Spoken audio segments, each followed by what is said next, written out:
Hello, good morning to all students of 8th class. हम भारतीय धर्मनिरपेक्षता के बारे में पढ़ रहे थे। यहाँ तक हमने पढ़ चुका था। इससे पहले हमने टॉपिक पढ़ा था क्या धर्म को राज्य से अलग रखना महत्वपूर्ण है, और इससे पहले पढ़ा था हमने धर्मनिरपेक्षता क्या है। तो ये तीनों पॉइंट्स पढ़ लेने के बाद अब यहाँ पर इसी से संबंधित टॉपिक से संबंधित आगे बात कही गई है कि भारतीय धर्मनिरपेक्षता क्या है। तो उसमें राज्य जो है, भारतीय राज्य किसी भी नागरिक पर किसी विशेष धर्म को अपनाने के लिए दबाव नहीं डालेगा और न ही किसी धर्म का प्रचार करने के लिए दबाव डालता है। लेकिन यहाँ पर किसी भी सरकारी संस्था हो, प्राइवेट संस्था के लिए रूल लागू नहीं है। लेकिन भारत में जो कचहरी, थाने, सरकारी विद्यालय और दफ्तर जैसे सरकारी संस्थानों में किसी खास धर्म को प्रोत्साहन देने या उसका प्रदर्शन करने की अपेक्षा नहीं की जाती। यानी जो भी सरकारी संस्थाएं हैं, सार्वजनिक स्थल हैं, सरकार के द्वारा इनका एडमिनिस्ट्रेटिव होता है, प्रशासन होता है, वहाँ पर इस तरह की कोई उत्सव या फंक्शन करने की सलाह नहीं दी जाती। तो इसी के संदर्भ में आगे है भी ये सीमापुर सरकारी स्कूल के विद्यार्थी हैं, एक धार्मिक उत्सव मनाना चाहते हैं। राजकीय माध्यमिक विद्यालय सीमापुर। तो यहाँ पर ये जो बच्चे हैं ये बात कर रहे हैं अपने सर से। तो ये बता रहे हैं, सर अगले महीने एक बहुत बड़ा त्यौहार आ रहा है, हमने कभी स्कूल में त्यौहार नहीं मनाया, क्या हम इस साल मना सकते हैं? तो सर क्या कहते हैं, ध्यान सुनना भी। नहीं रेखा, ऐसा नहीं हो सकता। हमारा स्कूल सरकारी स्कूल है, हम किसी एक धर्म को महत्व नहीं दे सकते। निजी स्कूल जो चाहे करते रहें। सरकारी स्कूल अपनी चारदीवारी के अंदर कोई भी धार्मिक उत्सव आयोजित नहीं कर सकते। वैसे भी ज़्यादातर धार्मिक त्योहारों पर सरकारी छुट्टी होती है। यानी ये टीचर जो कह रहे हैं कि हम सरकारी संस्था के कर्मचारी हैं और हम यहाँ पर ऐसा कोई प्रोग्राम नहीं करेंगे जिससे किसी एक विशेष धर्म को बढ़ावा मिले, और प्राइवेट स्कूल वाले चाहे कुछ भी करते रहें। और फिर हमारे यहाँ पर तो सरकारी छुट्टी होती है त्यौहार के दिन, इसलिए हम इस त्यौहार को घर पर ही मनाएंगे। फिर ये आपस में बात करते हुए बच्चे हैं, मैंने इस तरह से कभी नहीं सोचा था कि मुझे लगता है कि स्कूल के बाहर हम कभी भी यह त्यौहार मना सकते हैं। फिर ये दूसरी इसकी सहपाठी है, ये कह रही है, चलो कोई बात नहीं, हम लोग अपने मोहल्ले में तो त्यौहार मना ही सकते हैं। तो ये एक कंडीशन है स्कूलों के लिए, सरकारी संस्थाओं के लिए कि वे ऐसा कोई कार्य न करें जिससे धर्मनिरपेक्षता को नुकसान होता हो।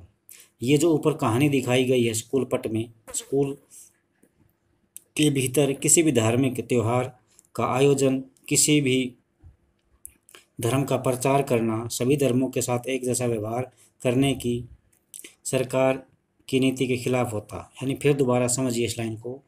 ये जो चित्रकथा दिखाई है, स्कूल के भीतर किसी धार्मिक त्यौहार का आयोजन, सभी धर्मों के एक जैसा व्यवहार, यानी सरकार तो ये कहती है कि सभी धर्म एक जैसे हैं, लेकिन फिर सरकारी स्कूल के अंदर या सरकारी कोई बिल्डिंग हो उसके अंदर एक धर्म का, खास विशेष धर्म का त्यौहार मनाया जाता है, तो ये इस नीति के खिलाफ होता। सरकारी स्कूल अपने प्रातःकालीन जो प्रार्थना होती है उसमें भी धार्मिक आयोजनों के जरिए किसी एक धर्म को बढ़ावा नहीं दे सकते। यह नियम निजी स्कूलों पर लागू नहीं होता। अब इससे आगे है भी धार्मिक व्रतोत्सव का मतलब दबदबे को रोकने के लिए, दबदबा होता है ये, धार्मिक व्रतोत्सव को रोकने के लिए भारतीय धर्मनिरपेक्षता का दूसरा तरीका है अहस्तक्षेप की नीति। इसका मतलब है कि सभी धर्मों की भावनाओं का सम्मान किया जाएगा और धार्मिक क्रियाकलापों में दखल न देने के लिए राज्य के कुछ खास धार्मिक समुदायों को कुछ छूट भी दी गई है। तो ये यहाँ पर एक फिर कहानी दिखाई गई है। कुछ दोस्तों ने हाल ही में एक नया स्कूटर खरीदा है और वे नए स्कूटर के साथ सैर पर निकले हैं। तो यहाँ पर ये जो हेलमेट लगाए हुए है लड़का, ये कह रहा है, अरे क्या तुम्हारे पास हेलमेट तो है ना? दिल्ली में सबको हेलमेट पहनना पड़ता है, यही कानून है, फिर तुमने हेलमेट क्यों नहीं पहना? जुर्माना भरने का शौक है क्या तुम्हें? अब यहाँ पर हम देखते हैं कि ये जो लड़का दूसरा, ये सरदार जी है, और सरदार जी के लिए सिर पर जो पगड़ी बांधते हैं उनके लिए ये जो हेलमेट वाली बात है ये लागू नहीं होती। तो ये क्या कहता है, फिक्र मत करो, मुझे जुर्माना नहीं देना पड़ेगा। अरे परमजीत, तुम पर जुर्माना क्यों नहीं लगेगा? ये कहता है, देखो हम सिख लोग पगड़ी पहनते हैं और ये हमारे धर्म का एक उसूल है, इसलिए सरकार मुझे हेलमेट पहनने के लिए मजबूर नहीं कर सकती। तो इस कहानी में भी परमजीत नाम का सिख युवक है, हेलमेट पहनने की इसको ज़रूरत नहीं है। इसका कारण यह है कि भारतीय राज्य इस बात को मान्यता देता है कि पगड़ी पहनना सिख धर्म की प्रथाओं के मुताबिक एक अच्छा नियम है। लिहाजा इन धार्मिक आस्थाओं में दखलंदाजी से बचने के लिए राज्य के कानून में छूट दी गई है, रियायत दी गई है। धार्मिक व्रतोत्सव को रोकने के लिए भारतीय धर्मनिरपेक्षता का तीसरा तरीका है हस्तक्षेप का तरीका, यानी अपनी बात को किसी भी तरीके से मनवाना। इसी अध्याय में पीछे आप छुआछूत के बारे में पढ़ चुके हैं। अब यह इस बात का उपयुक्त उदाहरण है कि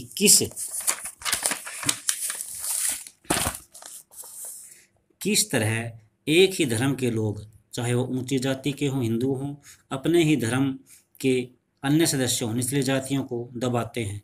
धर्म के नाम पर अलग अलग धरने, अलग अलग करने और भेदभाव को रोकने के लिए भारतीय संविधान ने छुआछूत पर पाबंदी लगाई है, इसको बैन कर दिया गया है।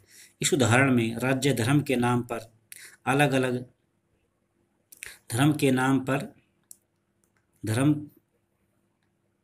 अलग अलग करने और भेदभाव को बढ़ावा देने वाली उस प्रथा को खत्म करने के लिए धर्म में हस्तक्षेप कर रहा है, अर्थात सरकार अपनी नीति बना रहा है। किस लिए? यह छुआछूत को खत्म करने के लिए, जो निचली जातियों के लोगों के मौलिक अधिकारों का हनन करता है, क्योंकि वे भी इसी देश के नागरिक हैं, इसी समाज के अंग हैं। इसी तरह माँ बाप की संपत्ति में बराबर हिस्से का अधिकार सम्मान करने के लिए राज्य को समुदायों के धर्म पर आधारित निजी कानूनों में भी हस्तक्षेप करना पड़ता है। तो ये सरकार द्वारा किया गया हस्तक्षेप है, जिसमें आम नागरिकों को जिनका अधिकार छीना जा रहा है, जो इस अधिकार से वंचित हैं, उनको फ़ायदा पहुंचता है। तो राज्य का हस्तक्षेप सहायता के रूप में हो सकता है। भारतीय संविधान धार्मिक समुदायों को अपने स्कूल कॉलेज खोलने का पूरा अधिकार देता है। किन को देता है? अभी धार्मिक समुदायों को, जो रिलीजियस इंस्टीट्यूट्स हैं, उनको पूरा अधिकार देता है, चाहे वो किसी भी धर्म से संबंधित हों। गैर प्राथमिकता के आधार पर राज्य से उन्हें सीमित आर्थिक सहायता भी मिलती है, यानी पैसे मिलते हैं सरकार के द्वारा। भारतीय धर्मनिरपेक्षता दूसरे लोकतांत्रिक देशों की धर्मनिरपेक्षता से किस प्रकार अलग है?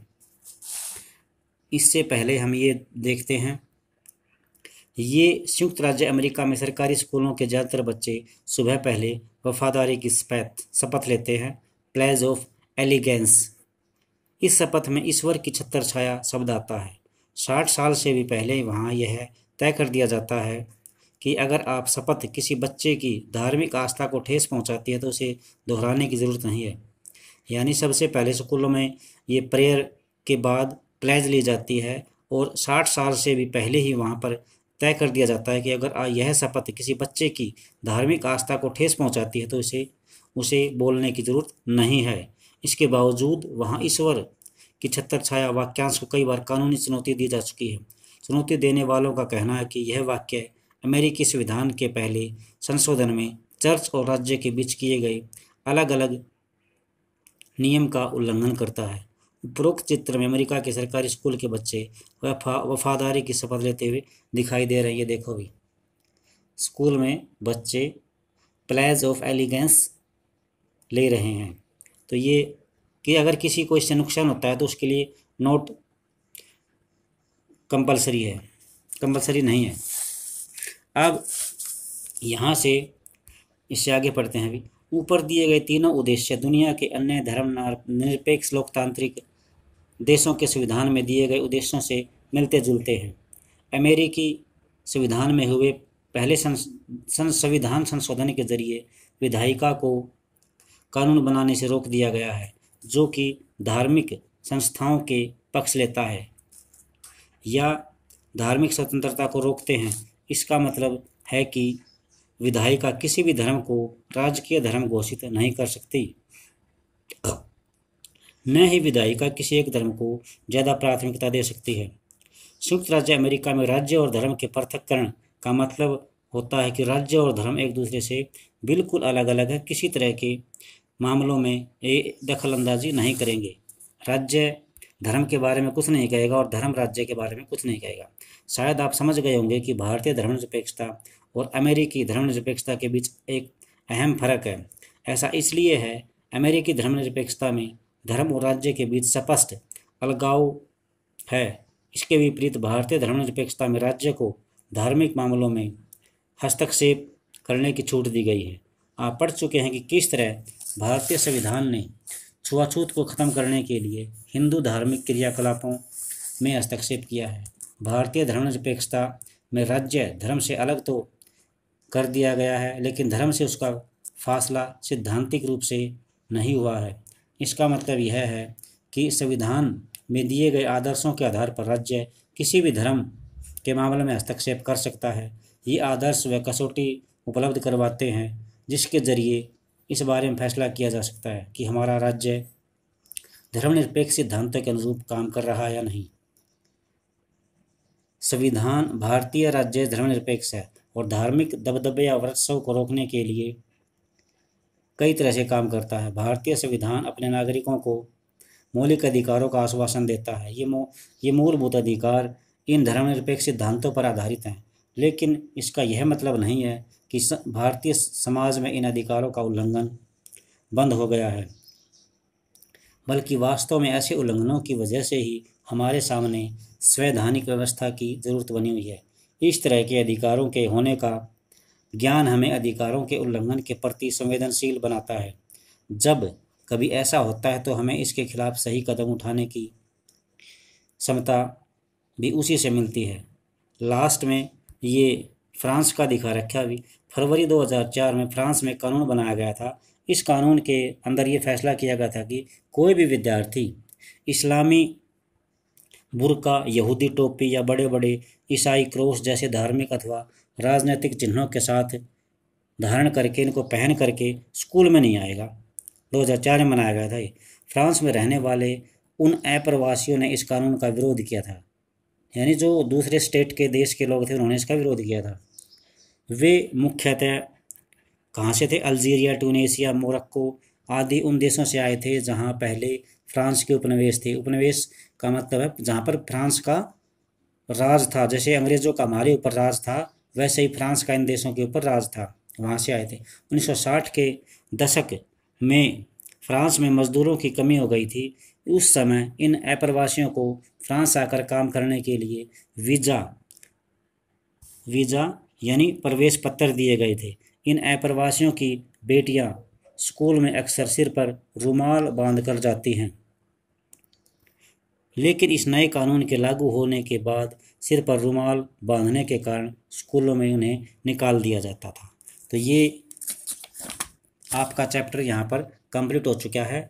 इसके बाद हम इसके प्रश्न उत्तर करेंगे।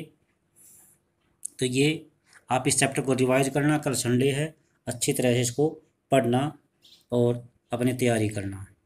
Thanks a lot for this listening me.